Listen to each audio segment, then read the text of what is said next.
ठीक है, तो चलो अब एक ऐसी कहानी के बारे में बात करते हैं जो आजकल बहुत सुर्खियों में है। एनफोर्समेंट डायरेक्टरेट ईडी ने जलालुद्दीन, जिसे चंगुर बाबा भी कहते हैं, उसके खिलाफ एक बड़ी जांच शुरू कर दी है। उस पर आरोप है कि वह अवैध रूप से लोगों का धर्म परिवर्तन करवा रहा था। और यकीन मानो यह कहानी बहुत बड़ी है। तो आखिर हो क्या रहा है? 10 जुलाई को ईडी ने Uttar Pradesh anti terrorism squad, सरकारी अधिकारियों और कई बैंकों से कांटेक्ट करना शुरू कर दिया।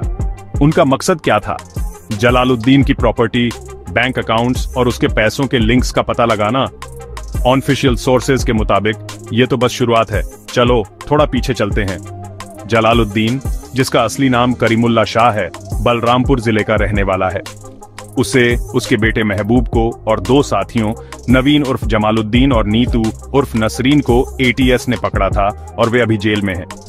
लेकिन जांच अभी खत्म नहीं हुई है। अब यहां से कहानी और दिलचस्प हो जाती है। ईडी की लखनऊ जोनल यूनिट ने ठीक एक दिन पहले 9 जुलाई को prevention of money laundering act यानी पीएमएलए के तहत एक क्रिमिनल केस दर्ज किया था। उन्होंने लखनऊ के गोमती नगर पुलिस स्टेशन में एटीएस द्वारा दर्ज की गई एफआईआर को नोट किया है, जिसमें जलालुद्दीन और दूसरों को आरोपी बनाया गया है। पैसों का खेल कैसा है? शुरुआती जानकारी से पता चला है कि जलालुद्दीन और उसका नेटवर्क लगभग 106 करोड़ रुपए की बड़ी रकम को कम से कम 40 बैंक अकाउंट्स के जरिए इधर उधर कर रहा था। और यहाँ एक ट्विस्ट है, इन ज्यादातर जमाओं का पैसा वेस्ट एशियन देशों से आया था। इससे इंटरनेशनल लिंक्स और संभावित मनी लॉन्ड्रिंग को लेकर गंभीर सवाल उठ गए हैं। लेकिन ये सिर्फ पैसों की बात नहीं है। अथॉरिटीज का आरोप है कि जलालुद्दीन बलरामपुर में चांद औलिया दरगाह से एक बड़ा नेटवर्क चलाता था। उसने कथित तौर पर बड़ी सभाएं की, जिसमें भारतीय और विदेशी दोनों तरह के लोग आते थे। अपने उपदेशों और पब्लिकेशन, खासकर शिजरा तैयबा नाम की एक किताब के जरिए उसने इस्लाम में धर्म परिवर्तन को बढ़ावा दिया। इतना ही नहीं, अधिकारियों का दावा है कि उसने हिंदू, शेड्यूल्ड कास्ट और आर्थिक रूप से कमजोर समुदायों के लोगों को निशाना बनाया और कथित तौर पर उन्हें जबरदस्ती या लालच देकर धर्म परिवर्तन करवाया।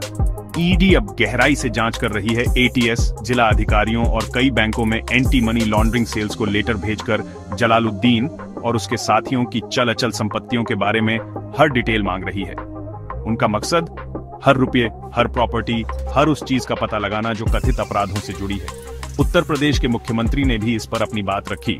उन्होंने कहा कि शुरुआती जांच से पता चलता है कि जलालुद्दीन की गतिविधियां सिर्फ समाज के लिए ही नहीं, बल्कि देश के लिए भी खतरा है। ये केस तेजी से आगे बढ़ रहा है। जैसे जैसे और डिटेल्स सामने आएंगी, जांच में शायद और भी बड़े खुलासे होंगे। बने रहें, ये कहानी अभी खत्म नहीं हुई है।